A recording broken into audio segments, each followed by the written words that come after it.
ఓం నమ శివాయ నమ. జాయ్ పెద్ద కుస్వాయి పేరంటాల ముగ్గు నరసింహలు ఇప్పాచేసులు, జాయ్ కొండదేవత అమ్మవారు, జాయ్ పరబ్రహ్మ పరమాత్మ నమ. జగత్తి శితి పలయ బ్రహ్మహరి హరాయ శ్రీ గుణాత్మమే సర్వగౌతిగామి దర్శయా దత్తాత్రేయ నమసంతిని సిద్ధి కురు గురు గురు స్వహ. ఓం శ్రీ సమ్మక్కాయ నమ. ఓం శ్రీ సారలమ్మాయ నమ. ప్రజలందరికీ నమస్కారము.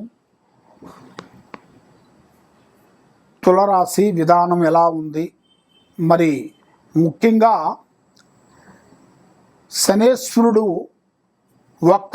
వక్రగతి ప్రారంభమైంది కాబట్టి 13వ తారీఖు 7వ నెల 25, 27వ తారీఖు 11వ నెల 25న వరకు ప్రారంభమైంది కాబట్టి ఈ వక్రగతి శనేశ్వరుడు గ్రహాలు ప్రారంభమైంది కాబట్టి 138 రోజుల వరకు నడుస్తుంటుంది.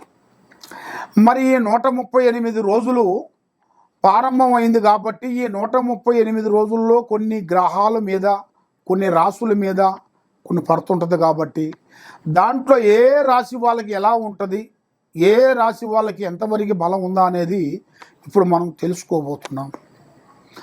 తదుపరి రాశి తులరాశి.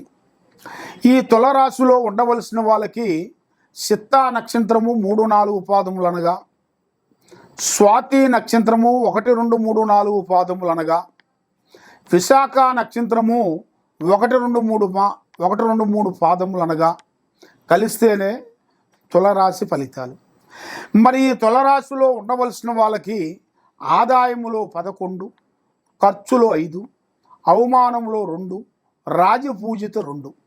కాబట్టి ఈ రాశిలో ఉండవలసిన వాళ్ళందరూ, ఈ తులరాశిలో ఉండవలసిన వాళ్ళు అదృష్ట జాతకులు. ఈ నెలలో వీళ్ళకి కొన్ని అద్భుతమైన విజయాలను కొన్ని రాబోతున్నాయి. మరి ఇలా జాతక యోగంలో చూసుకుంటే ఎన్నో రోజుల నుంచి, ఎన్నో సంవత్సరాల నుంచి రావాల్సిన కొన్ని పనులు, వ్యాపార బిజినెస్ పనులు కానీ, లేదు వాళ్ళ పరంపర, వాళ్ళ భూమి సమస్యలు కానీ, అన్నదమ్ముల సమస్య కానీ, కుటుంబ సమస్యలు కానీ, వాళ్ళ వల్ల ఆ సమస్యలతో కొన్ని సతమతం అయిపోయి కోర్టు చుట్టూ తిరుగుతూ, పోలీస్ స్టేషన్ చుట్టూ తిరుగుతూ ఇలాగా సతమతం అయ్యే వాళ్ళందరికీ ఇప్పుడు ఒక మంచి అవకాశం అనేది ఒకటి వచ్చేసింది. ఎందువల్ల అంటే వీళ్ళ మీద ఉండాల్సిన శనిమా దశ తొలగిపోయింది కాబట్టి ఇప్పుడు గురుదశ ప్రారంభమైంది. ఈ గురుదశ వలన ఇలా జాతక యోగములో చూసుకుంటే మంచి అద్భుతమైన విజయాలను సాధించే యోగం అనేది ఇలా జాతకంలో ఉంది. కాబట్టి ఈ తులరాశిలో ఉండవలసిన వాళ్ళు మనస్తత్వము, హృదయము ఎలా ఉంటుందంటే యథార్థంగా ఉంటారు. మనసులో ఒకటి, బయట ఒకటి, నటించే నటన వీళ్ళ దగ్గర ఉండదు. కానీ ఎదుటివాడు ఎవరైనా కానీ, చిన్నవాడైనా పెద్దవాడైనా ఎవరైనా కానీ, బంధువు కానీ, మిత్రుడు కానీ, స్నేహితుడు కానీ, బయటవాడు కానీ ఎవరైనా సరే ఒక హెల్ప్ కోరి వచ్చారనుకోండి, వీళ్ళు తినే భోజనం కూడా పెట్టేస్తారు. అలాంటి మనస్తత్వం కలిగిన వాళ్ళు. మరి ఈ రాశిలో ఉండవలసిన వాళ్ళకి బంధువులతో చాలా విరోధాలు ఎక్కువగా ఉన్నాయి. వాళ్ళ వల్ల ఎన్నో గొడవలు, లేనిపోయిన సమస్యలు. కాబట్టి వాళ్ళు ఏం చేస్తారంటే లేనిపోయిన మచ్చ పెడుతుంటారు. ఏమి చేయకపోయినా, ఎలాంటి ప్రాబ్లం లేకపోయినా, ఎలాంటి సమస్య చేయకపోయినా కూడా బంధువులు కలిసి కొంతమంది, అంటే బంధువులలో కొంతమంది ఉంటారు.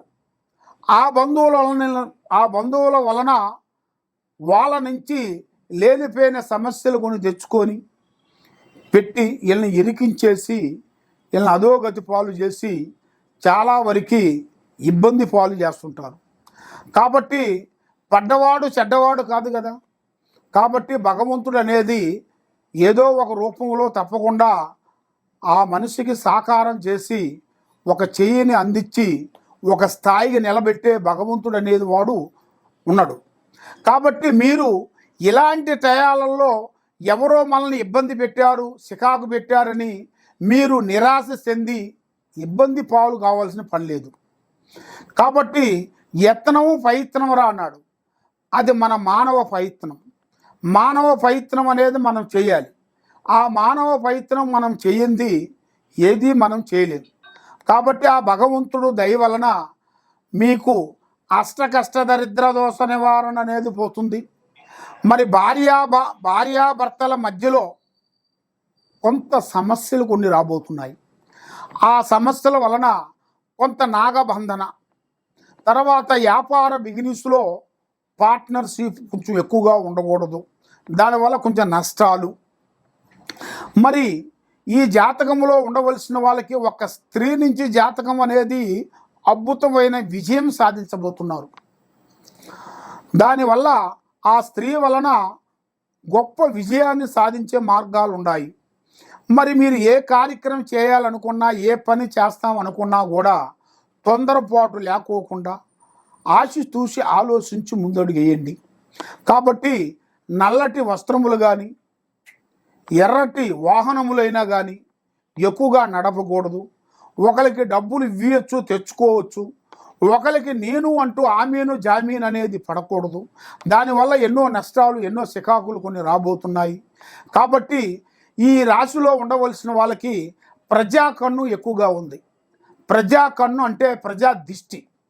అంటే వీళ్ళ దగ్గర ఏమీ లేకపోయినా కూడా ఉండాయి మీకేం తక్కువ, మీ బంధువులు పెద్దవాళ్ళు, కోటేశ్వరులు, గొప్ప గొప్ప వాళ్ళు, మీకు బావగారులు కానీ, అన్నదమ్ములు కానీ, సడుగులు కానీ గొప్ప గొప్ప వాళ్ళు ఉన్నారయా, మీకేం తక్కువ, చెయ్యి అందించి ఎక్కడికో లేపేస్తారు అన్నట్టుగా కొంతమంది చెబుతుంటారు. కాబట్టి మాటలు అనేది కొన్ని చాలా ఉంటాయి. కాబట్టి చేతలు ఉండాలి కదా.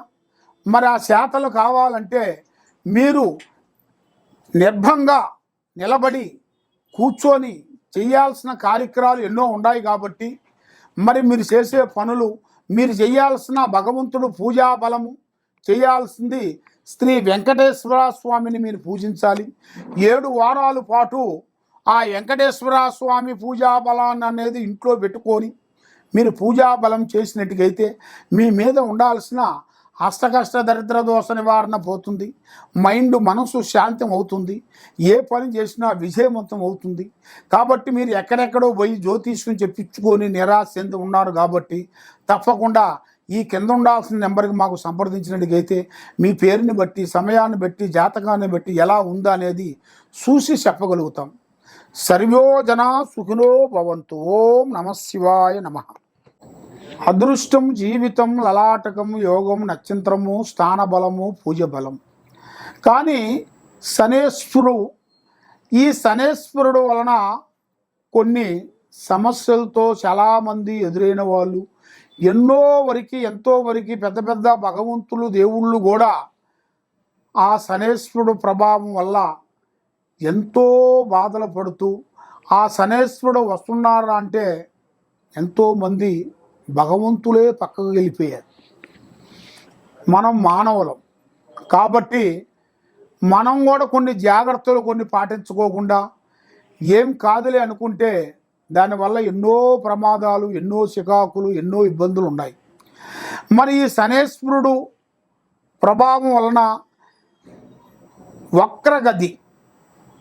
వక్రగతి ప్రారంభమైంది. కాబట్టి ఈ 138 రోజులు ఈ 12 రాసుల్లో ఉండవలసిన వాళ్ళందరికీ 13వ తారీఖు నుంచి 7వ నెల, వచ్చే నెల ఈ 13వ తారీఖు 7వ నెల నుంచి 11వ నెల 27వ తారీఖు వరకు ప్రారంభం అవుతుంది. కాబట్టి ఈ వక్రగతి శనేశ్వరుడు గ్రహ ప్రభావం వల్ల ఈ 12 రాశుల్లో ఉండవలసిన వాళ్ళకి కొన్ని జాగ్రత్తలు, కొన్ని నియమాలు కొన్ని పాటించాలి. కాబట్టి మనం ఏ కార్యక్రమం చేస్తున్నామో, ఎక్కడికి వెళ్తున్నామో, ఏ పని చేస్తున్నామో అనేది మనకి మెయిన్ ఇంపార్టెంట్ అయిన విషయం. కాబట్టి మనకి ఏం పర్వాలేదులే, మనకి భగవంతుడు తోడే ఉన్నాడు, స్నేహితులు దగ్గరలో ఉన్నాడు, భగవంతుడు ఇచ్చినట్టుగా మనకి డబ్బులు ఉన్నాయి, బంగారం ఉంది, డబ్బు ఉంది, అన్నీ ఉన్నాయిలే, ఏమి కాదులే అనుకొని అశ్రద్ధగా మనం పాటించినట్టుగైతే దానివల్ల ఎన్నో ప్రమాదాలు కొన్ని ఎదురయ్యే మార్గాలు ఉన్నాయి. దానివల్ల కొన్ని జాగ్రత్తలు మీరు కొన్ని తీసుకోకుండా అజాగ్రత్త వల్ల మీరు దానివల్ల ఎన్నో ప్రమాదాలు కొన్ని కనబడుతున్నాయి. కాబట్టి మీరు ఏ కార్యక్రమం చేసినా ఎవరు పడితే వాళ్ళని నమ్మటం కానీ, ఏ కార్యక్రమం అయినా కానీ, ఏ బిజినెస్లో అయినా కానీ, ఏ వ్యాపారంలో అయినా కానీ ఆచితూచి అడిగేయండి. తొందరపాటు వద్దు.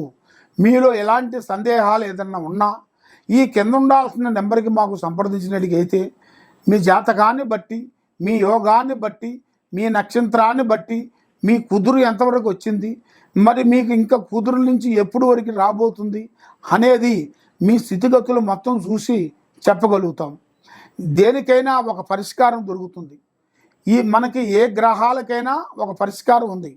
ఆ గ్రహాలని మనం దాన్ని పట్టుకొని దాని గురించి పూజా బలం వేసి తమలపాకులో అంజనం వేసి మీ గురించి మేము చూసి ఎలాంటి ప్రాబ్లం ఉన్నా కూడా చూసి మీకు ఎలాంటి శాతపడి చేసిరా, ఎలాంటి బాణావతి చేసిరా, ఎలాంటి పూజ చేసిరా, మరి మీకు ఎందుకు ఇలా జరుగుతుంది, ఇంట్లో ఎందుకు భార్యాభర్తల మధ్యలో గొడవలు జరుగుతున్నాయి, ఎందుకు అన్నదమ్ముల మధ్యలో గొడవలు జరుగుతున్నాయి, ఎందుకు అక్కచెల్లెల మధ్యలో కొన్ని బాధలు జరుగుతున్నాయి, మరి మీ కోర్టు చుట్టూ ఎందుకు తిరుగుతున్నారు, పోలీస్ స్టేషన్ చుట్టూ ఎందుకు తిరుగుతున్నారు, మరి మీకు ఎందుకు ఇలా జరుగుతుంది అనేది మీకు చాలామందికి చాలా సందేహాలు ఉన్నాయి. కాబట్టి మమ్మల్ని ఒక్కసారి సంప్రదించినట్టుకైతే మీ కుటుంబాన్ని బట్టి, మీ జాతకాన్ని బట్టి, మీ నక్షత్రాన్ని బట్టి మేము గణిత చక్రం వేసేసి పూజా బలం వేసి తమలపాకులు అంజనం వేసి మీకు ఎలాంటి సమస్య ఉన్నా కూడా మేము చూసి దానికి తగ్గ పరిష్కారం మేము చూసి చెప్పగలుగుతాం. సర్వో జనా సుఖినో భవంతు. ఓం నమః శివాయ నమః.